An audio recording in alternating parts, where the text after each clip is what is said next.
Hello po mga kapatid, isang pinagpalang umaga na naman po sa ating lahat. Muli na naman po ako mag-share ng salita ng ating Diyos. Itong aking devotion ngayong umaga nito. Pero hihingi tayo ng guidance, ng protection at ng wisdom sa ating Diyos para maayos yung aking pag-share ng salita ng ating Diyos. Unahin po natin ang manalangin. Magsiyo po tayo. Ama namin na nasa langit, muli ka namin pinupuri, pinasasalamatan. Ama, humihingi kami ng kapatawaran sa lahat ng aming mga kasalanan na nagagawa everyday, Lord God, upang maging karapat-dapat kaming tumanggap ng iyong pagpapala, upang karapat-dapat kami tumanggap ng iyong mga salita upang mabago ang aming mga buhay. Lord, muli mo po kami samahan, tulungan at gabayan para maging maayos yung aming pag-aaral ngayong umagang ito, para lubusan namin itong maintindihan. Ganun din, Lord, bigyan mo rin po ako ng wisdom, Lord God, para lahat lang ng aking sasabihin ay galing lamang po sa iyong salita. Ama, muli namin inaangkin ang katagumpayan ng aming gawain ito dahil narito ka, kasama ka namin mag-aaral at ikaw mismo ang magtuturo sa amin. Maraming salamat. Maraming salamat. Muli, Lord, pinupuri ka namin at pinasasalamatan. Sa iyo lang, O Diyos, ang pinakamataas na papuri at pagsamba sa pangalan ng aming Panginoon Hesus. Lahat tayo ay magsabi ng Amen and Amen. At ito po ang aking channel.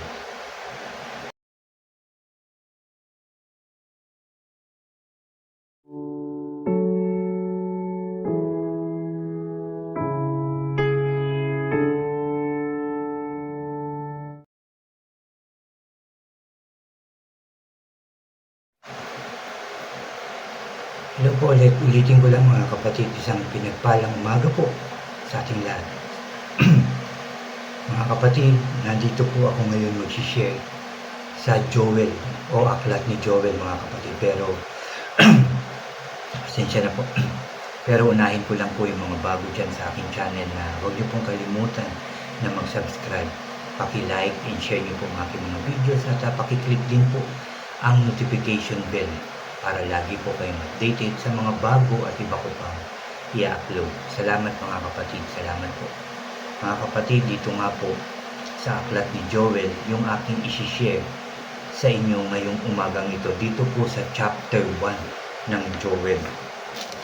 Hanggang ano po ito mga kapatid, hanggang verse 20 ng Joel. At ito po ay may pamagat na nasira ang mga pananim. Napakaganda po nito mga kapatid, pakinggan po natin.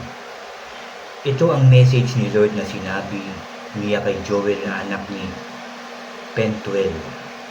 Makinig kayo mga matanda, makinig kayo mga matatanda, makinig lahat ng nakatira sa Juda. Sa panahon nyo may nangyari na bang ganito? O kahit sa panahon ng mga ninuno nyo, sa mga anak nyo, at ito ay sabihin para sa anak nila. May kwento rin. Pasensya na po mga kapatid. Pasensya na po. Ulitin ko lang. Sabi po sa verse 3, sa mga anak nyo, ito ay sabihin para sa anak nila. May kwento rin. Mga anak naman nila ang magkukwento nun sa susunod na generation. Pinagkakain ng mga locust ang mga pananim, yung natira ng unang grupo na locust. Inubos ng sumunod na grupong dumating. Gising, mga lasing, umiyak kayo. Mag-iyakan na kayong mga mahilig uminom. Wala ng grapes para gawin alak nyo. Sinalakay ng maraming locust ang lupain natin. Malakas sila at napakarami. Kasing talas ng sa leon ang mga ngipin. Winasak nila ang mga pananim natin ng ubas at mga fig tree ay sinira. Binakbak ang mga balat ng puno kaya namuti na ang mga sanga. Magluksa kayo na parang babaeng ikikakasal. na nagluluksa sa pagkamatay ng mapapangasawa niya. Wala nang butil o alak na ma-o-offer sa temple. Nagluluksa ang mga priest para silang o wala silang mahandog kay Lord. Wala nang harvest sa mga bukid.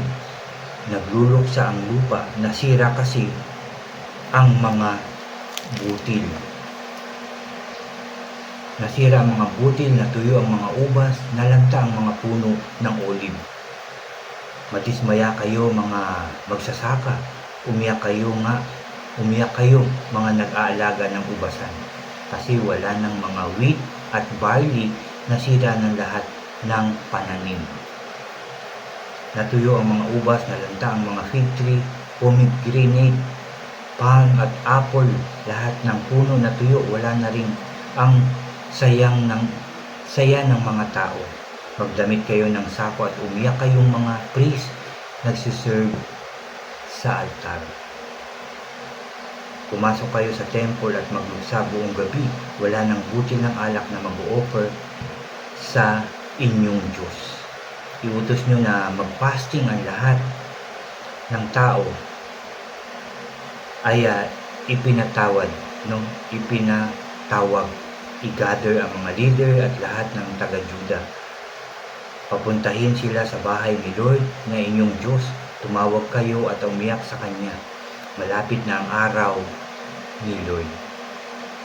Ang araw na pagwasak ng gagawin ng makapangyarihang nakakatakot ang araw na yun.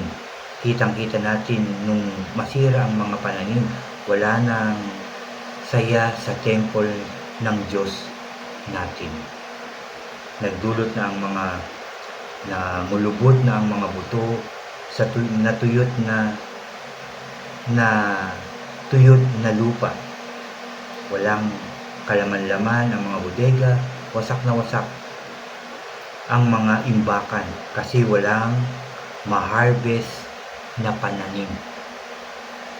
Umuungol ang mga hayop, di sila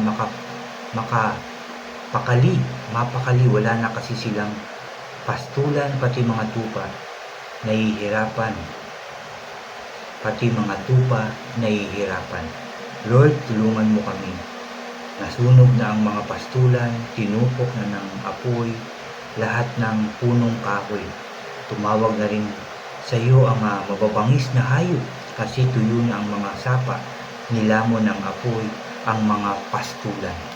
Amen and amen. Yan po ang salita ng ating Diyos.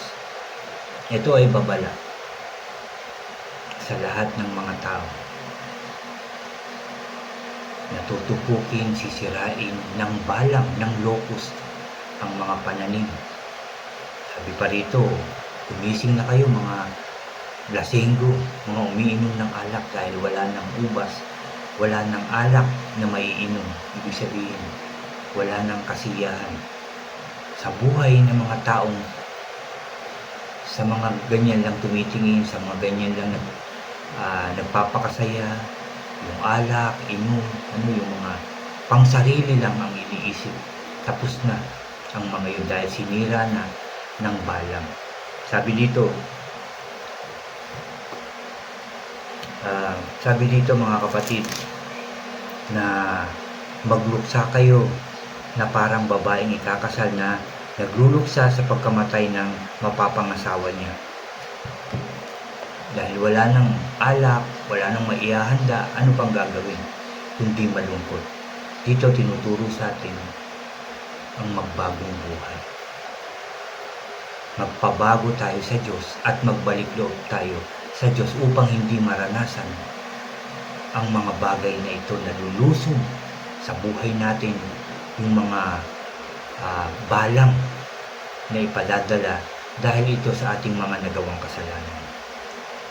Kung dahil sa mga kasalanan na ginagawa, masaya pa rin tayo, nagagalak pa rin tayo, enjoy pa rin tayo dahil tuwang-tuwa tayo sa ating mga kasalanan. Dito sinasabi sa atin na tapos na to. Dahil paparusahan ng Diyos ang mga nagkasala. Dahil ito sa kasalanan, hindi dahil ito sa tayo'y mabuting tao, tayo paparusahan, hindi. Dahil ito sa mga nagawang kasalanan.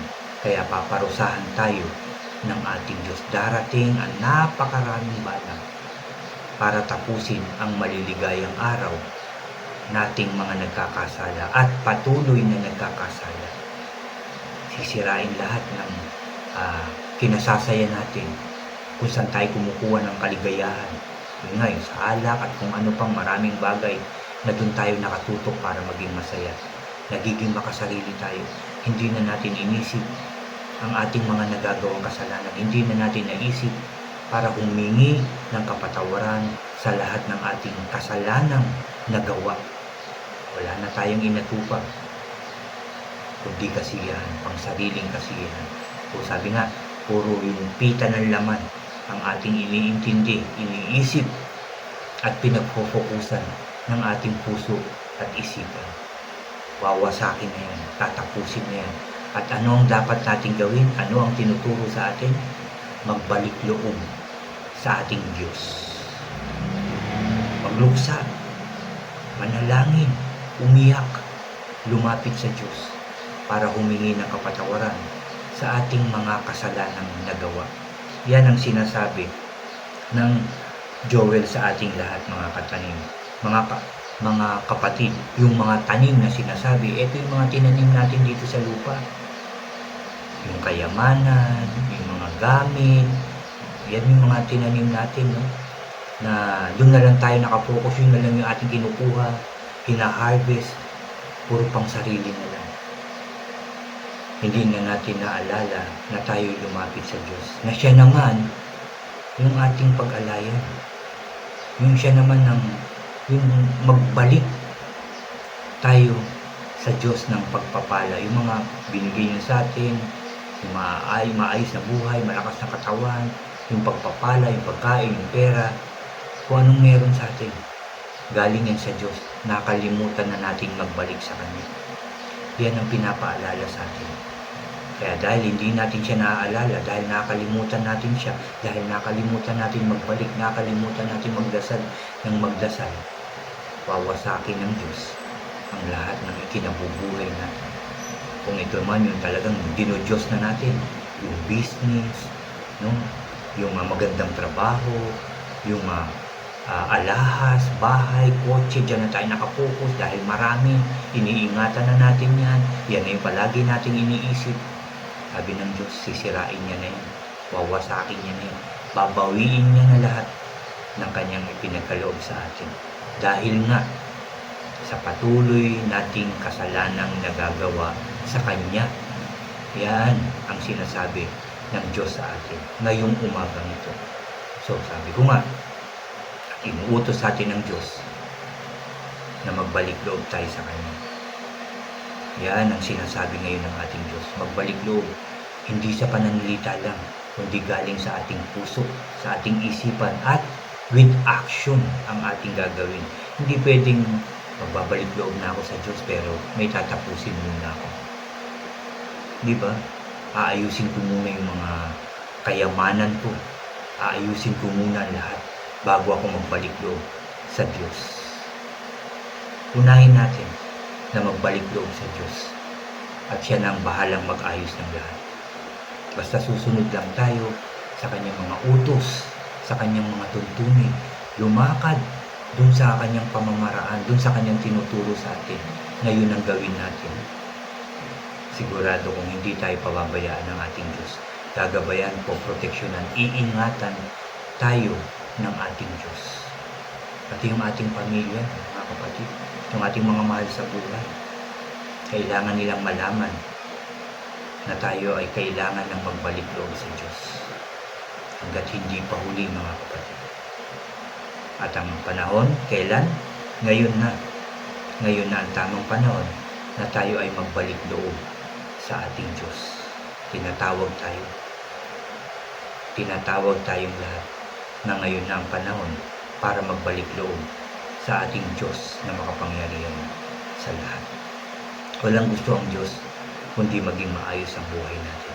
Paano magiging maayos ang buhay natin kung nakapokus tayo sa mga bagay na nasisira, nawawasak, nawawala, naluluma, nabubulok, kung doon lang tayo nakapokus. Hindi tayo kayang iligtas ng Diyos kung doon lang tayo nakapokus. Bakit hindi natin itry na mag-focus naman sa ating Diyos? Bakit hindi natin subukan na mag-focus naman sa salita ng Diyos, sa kanyang mga pinag-uutos? At siya na ang bahalang mag-ayos ng lahat sa ating buhay. Sa buhay ng ating pamilya, sa buhay ng ating mga mahal sa buhay. Kayang-kayang gawin niya ng Diyos, kayang-kayang ayusin niya ng Diyos. Dahil walang imposible sa Diyos. Tandaan po natin yan mga kapatid. Hanggat may oras pa. Baka nga oras na lang, wala nang araw, wala nang buwan. Kaya ngayon na ang panahon para magbalik loob sa Diyos upang hindi na natin danasin ang balang na ipapadala sa ating mga buhay. Manalangin, manalangin, manalangin. Humingi ng tulong, ng gabay, ng proteksyon, ng wisdom sa ating Diyos para malaman natin ang tama at mali. Para magawa natin ang maayos ang lahat. Unahin natin si Lord. Ano ba ang mawawala kung uunahin natin si Lord? At maraming mangyayari sa buhay nating maganda kung uunahin natin ang Diyos. Yan ang gawin natin mga kapatid. Yan ang pinapaalala ng Diyos sa atin ngayong umagang ito. I pray na yan ang gawin natin. I pray na pakinggan natin yung salita ng Diyos. Basahin natin. Pagbulay-bulayan araw at gabi. At isabuhay natin ito upang maranasan natin ang pangako ng ating Diyos sa ating mga buhay. Salamat sa salita ng ating Diyos na ating napakinggan na naman ngayong umagang ito. Napaka-importante po ng sinasabi ng Diyos sa atin araw-araw. Kaya I pray sumunod tayo mga kapatid. Sumunod tayo sa ating Diyos. Salamat sa salita ng ating Diyos na ating napakinggan. Napagsalu-saluhan ngayong umagang ito. Kinausap niya tayo para magbago, para magbalik loob na sa Kanya.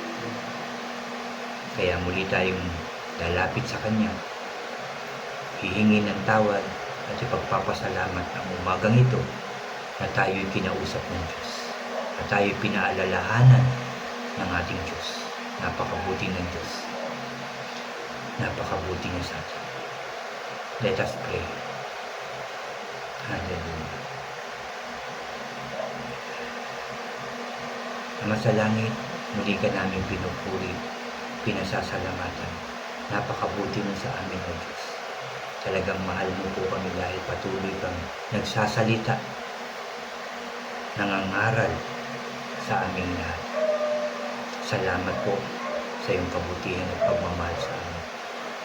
Lord God, humihingi kami ng kapatawaran sa lahat ng aming kasalanan na gawa. Simula noon hanggang ngayon, Lord God, sa mga patuloy naming nagagawang hindi maganda sa iyo. Lord, patawad. Nakapokus kami sa maraming bagay na nasisira, nawawala, nawawasak, naluluma. Hindi kami nagpupokus sa iyo, O Diyos. Hindi kami nagpupokus sa iyong salita. Patawarin mo po kami. Patawarin mo po ako. Patawarin mo po kami kung inuunan namin ang aming sarili. I pray hindi na namin ito magawa. Unahin ka na namin sa aming buhay hanggat may oras pa kami, Lord.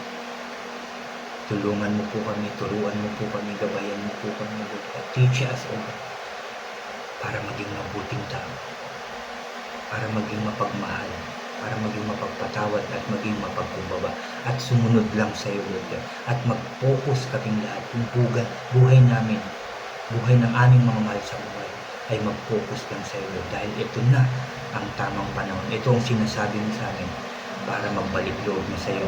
Ngayong oras na to, O God, ngayong panahon na to, Lord God, ito na ang dapat namin gawin. Kaya, Lord, I pray na samahan mo kami, turuan mo kami, gabayan mo kami, Lord God.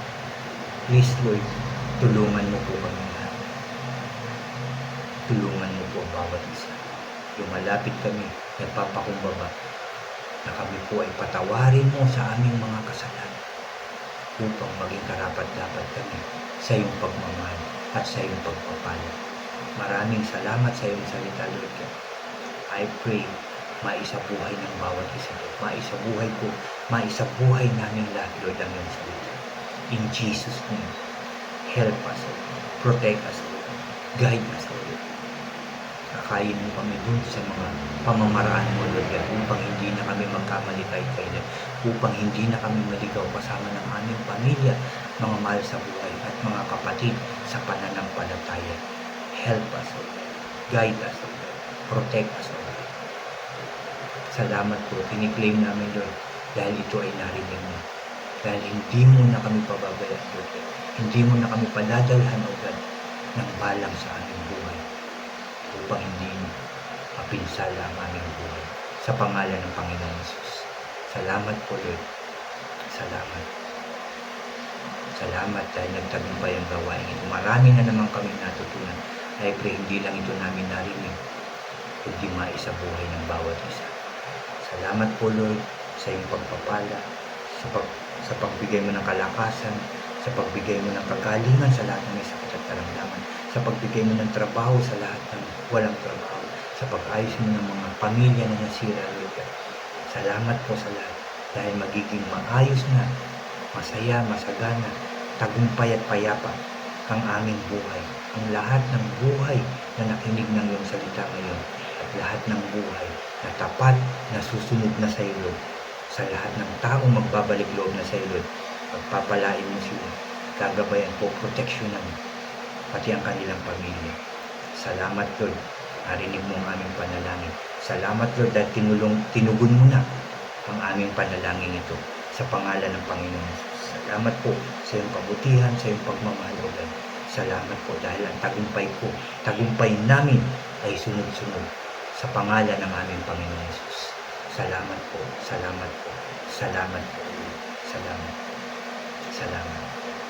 Hindi, Lord, at dapat lang na purihin ka, sambahin ka, dakilain ka ng lahat ng tao dahil ikaw ang aming Diyos. Diyos na buhay, Diyos na mapagmahal at mapagpatawad, mapagpala. Salamat po sa lahat. Salamat po. Hindi, Lord, pinupuri ka namin, pinasasalamatan, sinasamba ka namin, O Diyos. Salamat po sa iyo. Salamat po sa matamis at makapangyarihang pangalan ng aming Panginoong Jesus, na aming tagapagligtas. Lahat tayo ay magsabi ng Amen, Amen, Amen, and Amen po. Amen. Amen. Narinig ng Diyos ang ating dasal. Narinig ng Diyos ang inyong panalangin. Tanggapin nyo na. Ang inyong hiningi ay pagkakaloob na ng Diyos sa inyo. Basta magpatuloy tayo, makinig, mag-aral, magbasa ng salita ng Diyos, at ito'y isa buhay natin habang tayo ay nabubuhay. God bless po sa inyong lahat, at God bless po sa ating lahat.